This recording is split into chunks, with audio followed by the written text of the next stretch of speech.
Olá, meu nome é Flávia e eu sou terapeuta reikiana.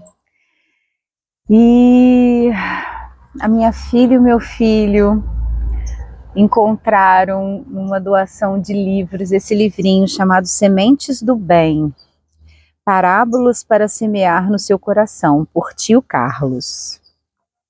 E assim, a gente está completamente apaixonado. Ontem foi um momento de reflexão que eu uso em casa, que eu chamo de Evangelho no Lar, Culto no Lar, onde a gente faz estudos de livros diversos de filosofia, mas principalmente do Evangelho. E eu gosto de ler uma página antes, eu tirei essa página aqui ontem, eu queria ler para vocês. Lição de uma jovem enfermeira. Uma jovem enfermeira escreveu um artigo sobre sua luta para aprender a enxergar uma paciente na imagem de Deus sob um doloroso disfarce. Aconteceu algumas semanas antes do Natal.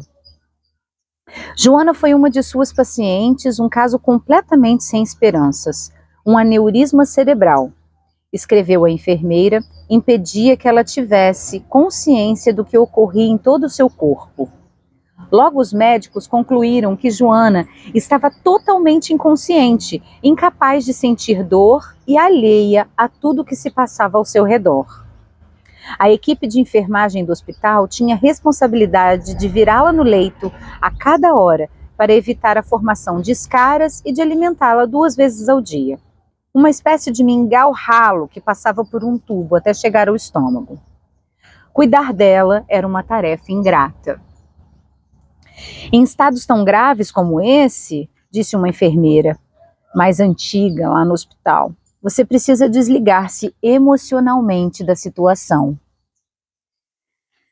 Então esse conselho, né, quando você não tem mais o que fazer, você se desliga da situação, emocionalmente da situação, né? E eu gostaria muito de saber a opinião de vocês em relação a isso. Vocês também se desligariam emocionalmente de uma situação dessa? Ou se a pessoa tem a possibilidade de vencer aquela doença, você, tudo bem se conectar emocionalmente? É difícil isso, né? Quando a gente trabalha com pessoas, quando a gente trabalha com pets, quando a gente trabalha com seres que sentem, né? Então, se desligar emocionalmente é muito difícil. Em consequência disso, Joana começou a ser tratada cada vez mais como um objeto, um vegetal. A jovem enfermeira, porém, essa enfermeira que é a protagonista da história, não é a Joana que é a protagonista da história, viu, gente? É a jovem enfermeira. Ela decidiu que não trataria aquela paciente assim. Ela conversava com a Joana, ela cantava para ela incentivava, ela chegou até a presenteá-la com umas lembrancinhas. Certo dia, quando a situação ficou realmente muito complicada, sendo a ocasião ideal para a jovem enfermeira descarregar toda a sua frustração sobre a paciente, ela, pelo contrário, agiu com extrema bondade. Era dia de Natal e a enfermeira disse à paciente, a jovem enfermeira protagonista: eu estava muito mal-humorada essa manhã, Joana, porque hoje seria o meu dia de folga. Mas agora que eu estou aqui, sinto-me feliz. Eu não poderia deixar de vê-la no dia de Natal. Você sabe que hoje é dia do Natal? Nesse exato momento, o telefone tocou.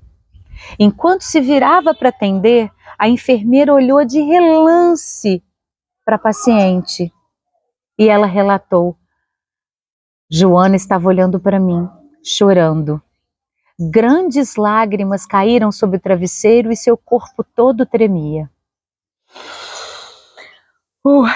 Aquela única manifestação de emoção que Joana deixou transparecer foi o suficiente para mudar a atitude de todos os funcionários do hospital em relação a ela. Pouco tempo depois, Joana faleceu. A jovem enfermeira encerra seu depoimento dizendo: continuo pensando nela. Ocorreu-me que devo a ela. Se não fosse Joana, eu jamais saberia o que significa dedicar-se a alguém que não pode oferecer nada em troca. Podemos viver do que recebemos, mas nossa vida é feita daquilo que damos. Lembremo-nos do que diz a carta aos Gálatas. Carreguem os fardos uns dos outros e assim vocês estarão cumprindo a lei do Cristo. E aí, gente, a gente entra num monte de histórias, né? Aí a gente entra na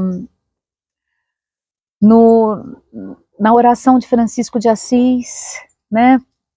Senhor, fazei com que eu procure mais consolar do que ser consolado, compreender que ser compreendido, amar que ser amado, pois é dando que se recebe, é perdoando que se é perdoado, e é morrendo que se vive para a vida eterna. Então, como a gente lida com as pessoas que não te respondem um bom dia, que não te devolvem alguma coisa? Que tipo de empatia você tem com uma pessoa que não consegue te devolver algo que você está dando para ela? Né? Quando a gente trabalha com público, quando a gente trabalha com pessoas, quando a gente trabalha no comércio mesmo, gente. A gente precisa estar constantemente com muito cuidado do que se sente, com muita atenção para quem é você, mas também com muita atenção para o que é o outro, porque nós somos, né? Tem aquela frase maia, in Lakesh, aquela expressão maia, né? In Lakesh significa eu sou um outro você. Somos todos interligados, né? Fractais dessa energia divina, né? Centelhas dessa energia divina que controla, que guia e que rege tudo que a gente vive, né? Nessa massa maravilhosa, nessa teia maravilhosa. E como a gente está lidando com isso? Como a gente está lidando com a gente mesmo? Como a gente está lidando com o outro, né? E com a finitude da vida.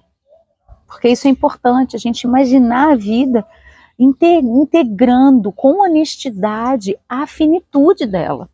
A partir do momento que a gente nasce, e isso eu falei no programa no Sintonia Feminina da semana passada, foi sobre o luto, e hoje à tarde, que é o Sintonia Feminina, todas as terças às 16 horas, eu vou falar sobre a espiritualidade. Então, como a gente está lidando com o outro? Como a gente está lidando com a gente mesmo? A gente está fazendo para o outro querendo agradar? A gente está fazendo coisas querendo agradar o outro? A gente está realmente agradando o outro do jeito que o outro gosta de ser agradado? Né? Quando a gente quer ajudar alguém, a gente pergunta, como eu posso te ajudar? Como eu lhe posso ser útil? Né? E não querer impor o que a gente acha que seria bom para aquela pessoa. Né? E com muita empatia, entendendo que muitas vezes não é pessoal, todas as vezes não é pessoal. E aí entra a filosofia tolteca dos 4 compromissos, né? Que um dos compromissos é não leve nada para o lado pessoal. As pessoas não estão fazendo nada com a gente, não é nada proposital. E tem um vídeo, que eu não vou lembrar na íntegra, que faz muitos anos que eu vi, do padre Fábio de Mello, que ele fala sobre até quando você vai me tratar bem? E se eu for inútil para você, você vai seguir me tratando bem? Você vai seguir fazendo tudo que você faz por mim? Se eu for inútil para você a partir de agora?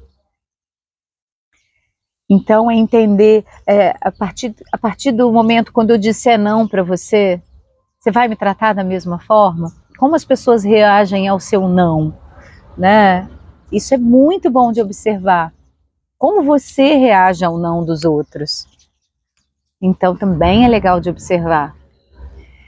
Então fica essa reflexão da paciente, da Joana, que foi, né, dada como um vegetal, um estado vegetativo pelos médicos, mas que seguiu sendo tratada com dignidade, com amor, porque ali ainda habitava um espírito.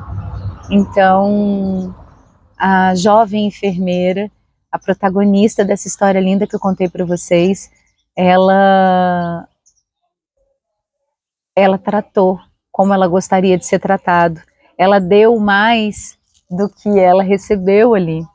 E no fundo, no final da história, a gente não sabe quem deu mais ali, né? Porque somos todos mestres em algum momento da nossa vida, né? Então sejamos, acordemos hoje e todos os dias e sejamos mestres, primeiramente de nós mesmos, e depois que a gente possa, com o nosso exemplo, com a nossa maneira de lidar com as nossas questões, a gente ser um mestre do outro também. Então eu fico por aqui, um grande beijo no coração de todos vocês, se inscrevam, deem o seu like aqui, e eu espero que vocês realmente deem um like porque gostaram desse vídeo, se vocês ficaram até aqui no final, então eu agradeço imensamente. Um grande beijo.